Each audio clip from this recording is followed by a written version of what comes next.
Inilah Radio Advent Suara Pengharapan yang kami pancarkan dari Pulau Guam melalui program siaran dalam bahasa Indonesia.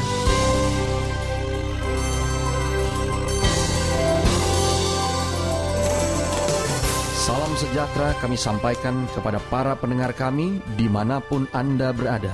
Selamat berjumpa kembali dengan kami, Radio Advent Suara Pengharapan. Dengan senang hati kami akan menemani Anda melalui rangkaian acara yang telah kami persiapkan khusus bagi Anda sekeluarga. Harapan kami, semoga siaran ini dapat bermanfaat dan menjadi berkat bagi Anda semuanya.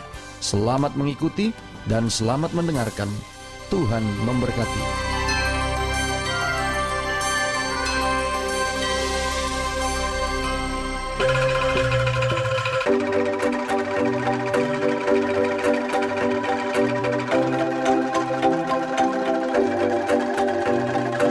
Pendengar setia Radio Advent Suara Pengharapan, dimanapun Anda berada. Terima kasih karena saat ini Anda masih terus mendengarkan siaran kami. Saat ini kita akan mengikuti program mendidik dan membimbing anak yang pasti sangat cocok untuk para orang tua dan wali, atau siapapun yang memiliki tanggung jawab mengasuh anak.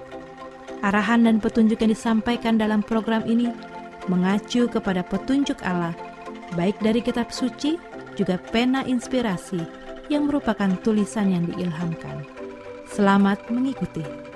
Namun terlebih dahulu kita mendengarkan kidung pujian. Dari studio kami ucapkan selamat mendengarkan.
Salam kasih, selamat berjumpa kembali para pendengar kami yang budiman dimanapun Anda berada. Dan juga untuk Anda yang mungkin saja baru pertama kali dengan Radio Advent Suara Pengharapan, atau bersama dengan Ruang Mendidik Anak ya. Kami ucapkan selamat bergabung. Kami berharap Anda akan terus bersama dengan kami untuk beberapa saat ke depan. Yang saat ini secara khusus memang saya akan sapa Bapak dan Ibu para orang tua, karena kita mau lanjutkan topik bahasan kita ya, yang terkait dengan tumbuh kembang anak-anak kita.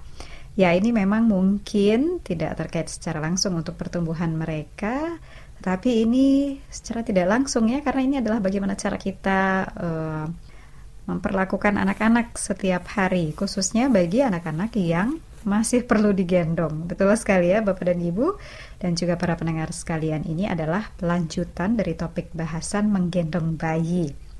Nah, sedikit mengingatkan tentang pertemuan kita sebelumnya, bahwa menggendong itu diperlukan untuk anak-anak, khususnya yang memang belum merangkak atau belum berjalan. Begitu dia sudah bisa merangkak atau berjalan, tindakan menggendong ini perlu kita perhatikan frekuensinya atau jumlahnya. Jangan terlalu sering, karena kalau kita sering-sering menggendong mereka padahal mereka sudah bisa merangkak atau berjalan, itu akan membuat perkembangan motorik mereka tidak optimal, atau jadi ada hambatan untuk mereka jadi lebih gesit atau cekatan ya untuk merangkak dan berjalan. Dan kemudian pada pertemuan sebelumnya juga sudah disampaikan teknik yang paling sering digunakan dan aman baik untuk ibu atau untuk orang tua dan si bayi, yaitu ada dua, yaitu di samping dan juga di depan. Dan kita sudah bahas ya yang di samping, bahwa ini selain menguntungkan buat si penggendong, yaitu orang tuanya atau pengasuhnya ya dengan si bayi, ini juga membuat si bayi bisa mengalami apa yang dialami oleh orang lain juga ya. Contohnya dia bisa melihat orang tuanya mendengar apa, melihat apa ya. Jadi kebutuhan atau satu teknik interaksi dua arah bisa terbangun dengan baik. Bahkan si bayi juga bisa kasih tahu kalau dia butuh ini dan itu ya. Contohnya saja dia lapar, kita bisa lihat secara langsung, dia nggak perlu menangis nih. Jadi perhatian kita lebih mudah fokus. Nah, itu tentang keuntungan dengan menggendong di pinggang. Nah, secara khusus buat bayi perempuan ini sangat menolong mereka ya untuk pertumbuhan panggulnya nih. Jadi nanti kalau dewasa dia mudah mendapatkan kemudahan ya untuk nanti melahirkan. Jadi jalan lahirnya sudah baik karena pertumbuhan panggulnya dia dapatkan dengan baik pada saat dia digendong di samping ya. Ini suatu informasi yang baik sekali untuk kita dapatkan saat ini, khususnya untuk bayi-bayi perempuan kita ya. Oke, sekarang kita lanjutkan para bapak dan ibu dan para pendengar sekalian untuk teknik menggendong bayi di depan. Nah, teknik ini memberikan kesempatan bagi orang tua untuk bisa melakukan hal-hal lain selain menggendong ya. Karena kan tangan kita sebagai orang tua atau yang menggendongnya tidak harus pegang si kecil kan. Kalau di samping kita mungkin beberapa kali harus tahan dia dari samping. Tapi kalau di depan kita tidak perlu terus-menerus pegang si kecil karena sudah ditopang dengan gendongannya.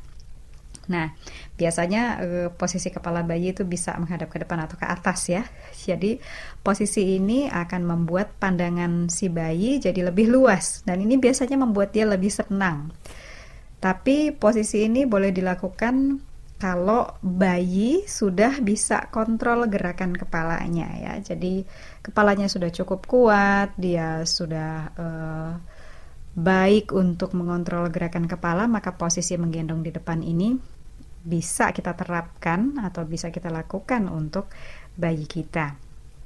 Posisi ini sebetulnya lebih aman buat bayi ya, dengan catatan bahwa dia sudah bisa mengontrol gerakan kepalanya, karena umumnya alat menggendong untuk posisi yang di depan itu biasanya dilengkapi dengan berbagai pengaman ya para bapak dan ibu. Jadi membuat orang yang menggendongnya itu juga bisa lebih fleksibel untuk bergerak ya. Jadi digendong di depan nih.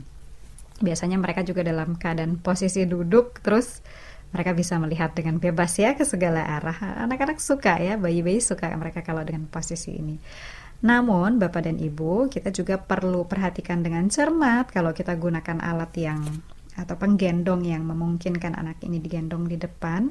Pilih yang rancangannya aman ya. Lalu nyaman buat si bayi kita ukurannya bisa disesuaikan dengan kondisi bayi kita, sehingga kalau sedang digunakan tuh anak ini tidak slip ya, atau tidak bisa lolos ya. Nah, pastikan bahwa lubang untuk kaki bayinya itu juga tidak terlalu sempit. Ini akan membuat gangguan dengan peredaran darahnya kalau terlalu sempit. Intinya adalah cermat untuk memilih alat atau gendongan yang paling pas untuk bayi ini, apalagi kalau kita ingin menggendong dia di depan ya. Memang ini keuntungannya banyak untuk si penggendongnya atau orang tuanya, bukan cuma untuk bayinya ya, tetapi kita memang perlu cermat untuk memilih alat yang paling aman. Nah, dalam hal ini juga akan memudahkan si ibu atau orang tua atau penggendongnya untuk melakukan aktivitas lain ya, tetapi pastikan jangan sampai bayinya malah jadi merosot atau terjepit bagian kakinya. Nah, itulah para bapak dan ibu, hal-hal yang terkait dengan teknik yang bisa kita gunakan untuk menggendong, yang juga ternyata ada kaitannya secara tidak langsung ya untuk tumbuh kembang anak kita.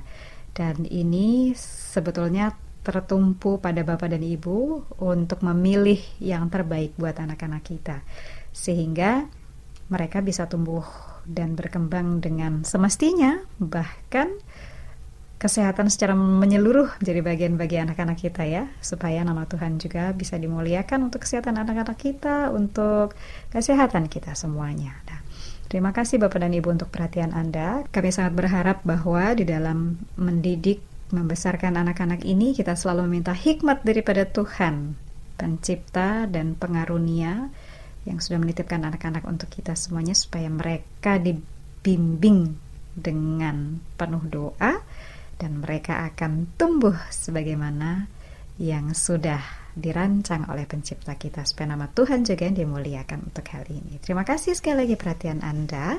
Kita akan berjumpa kembali pada kesempatan berikutnya. Kiranya Tuhan memberkati kita semua.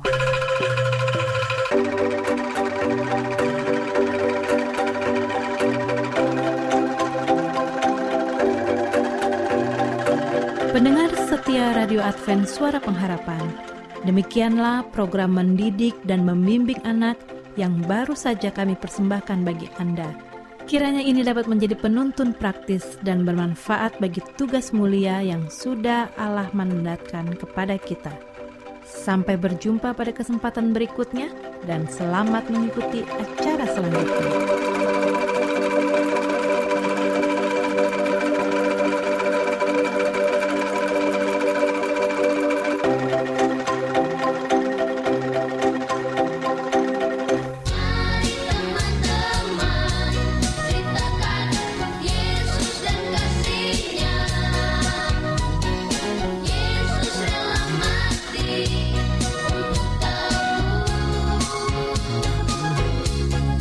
Dosa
Selanjutnya, marilah kita mengikuti mimbar suara pengharapan.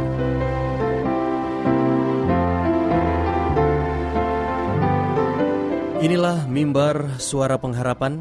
Kali ini hadir ke ruangan Anda dengan membahas sebuah judul Meminta dengan Iman.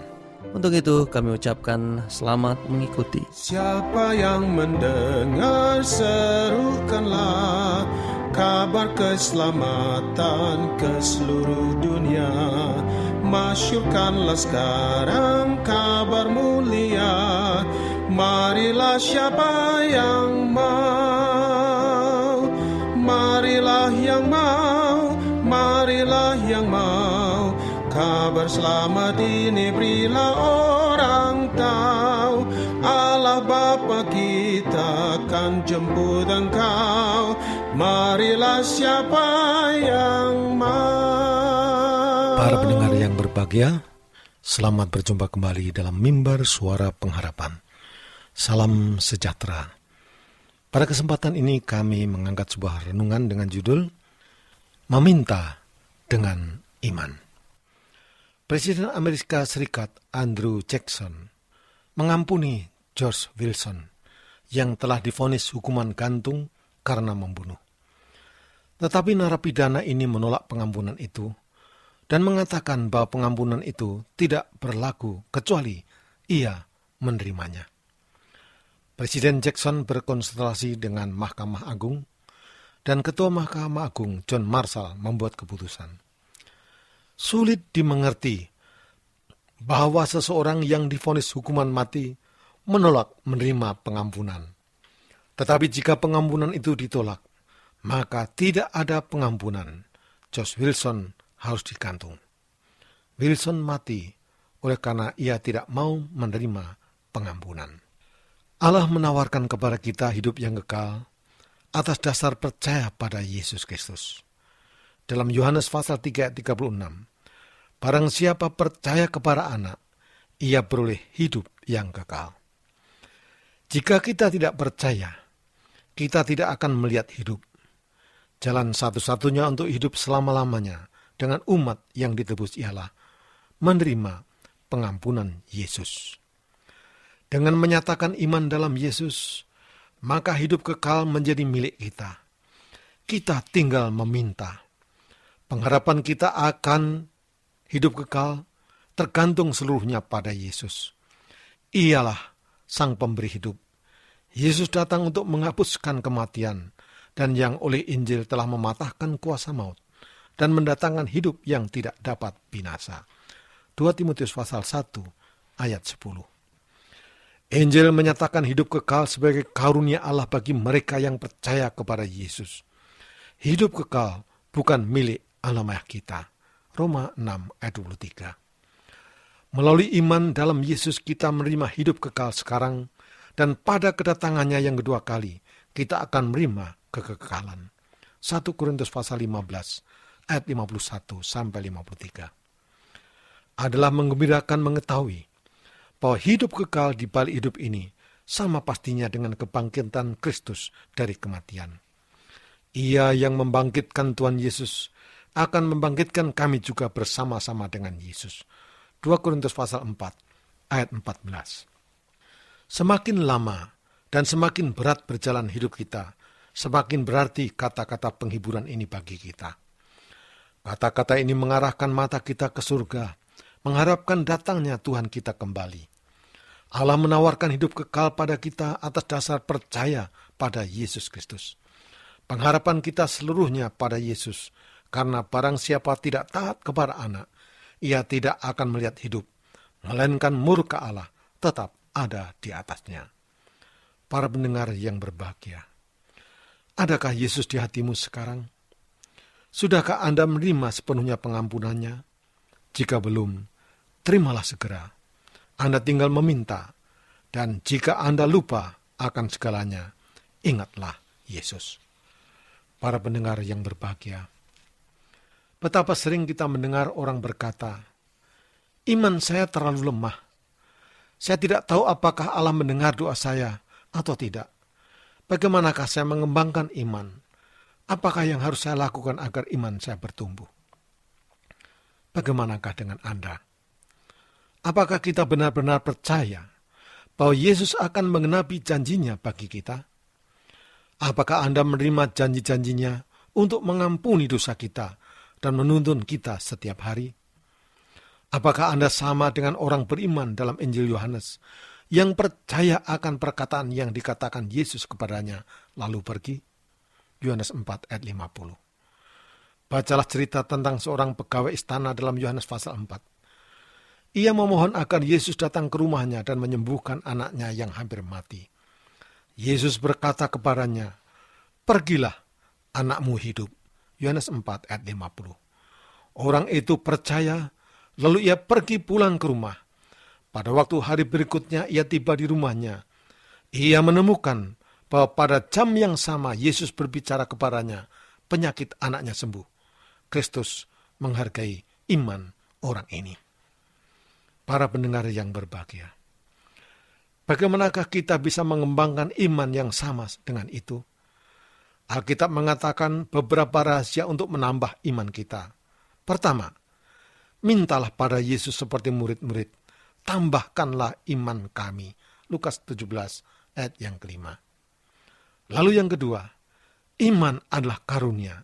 1 Korintus 12 ayat 7-9. Dan oleh berdoa meminta pertambahan iman, lalu mengerjakan iman itu, kita memperoleh iman yang lebih besar. Yang ketiga, belajar untuk tidak bergantung pada iman kita, tetapi pada kuasa Allah.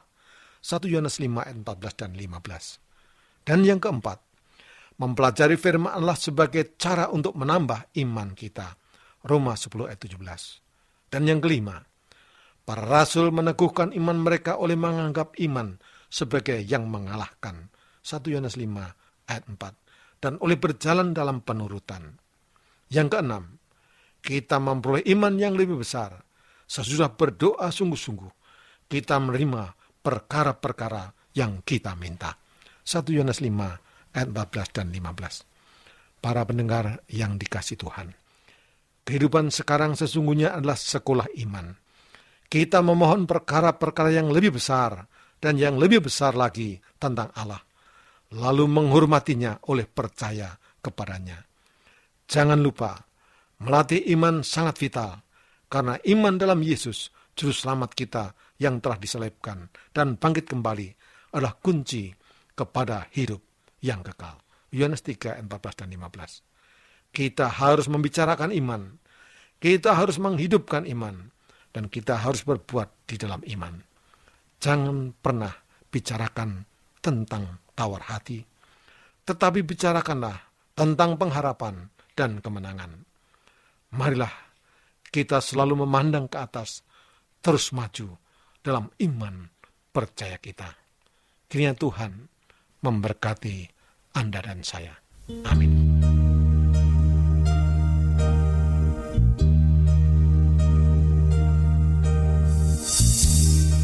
Ku percaya setia, ku percaya hidupku diberi buat yang lain. Ku tahu cinta kasih, ku tahu kejujuran, namun takkan cukup. Hanya dengan iman engkau pastikan berubah. Percaya Yesus, Dia hidup. Dengan iman kau dengar suara panggil, jaga langkahmu, kau tak sendiri. Dengan iman. Demikianlah rangkaian acara yang dapat kami persembahkan hari ini. Apabila Anda mempunyai pertanyaan atau ingin mendapat pelajaran Alkitab penemuan baru, silahkan menghubungi kami dengan cara mengirimkan surat ke alamat Radio Advent Suara Pengharapan, P.O. Box 8090 Jakarta 12810 Indonesia. Atau Anda juga dapat menghubungi kami melalui line telepon di 0821 1061 1595. Sekali lagi di 0821 1061 1595. Atau Anda juga boleh dapat mengirimkan surat elektronik lewat email awrindonesia@yahoo.co.id. Sekali lagi, awrindonesia@yahoo.co.id. Atau Anda juga dapat bergabung di Facebook kami, pendengar Radio Advent Suara Pengharapan, dan juga Radio Advent Suara Pengharapan. Terima kasih kami ucapkan bagi Anda semua pendengar kami yang setia. Kita akan berjumpa kembali pada waktu dan gelombang yang sama esok hari. Salam kasih dan sejahtera, kiranya Tuhan memberkati kita semua.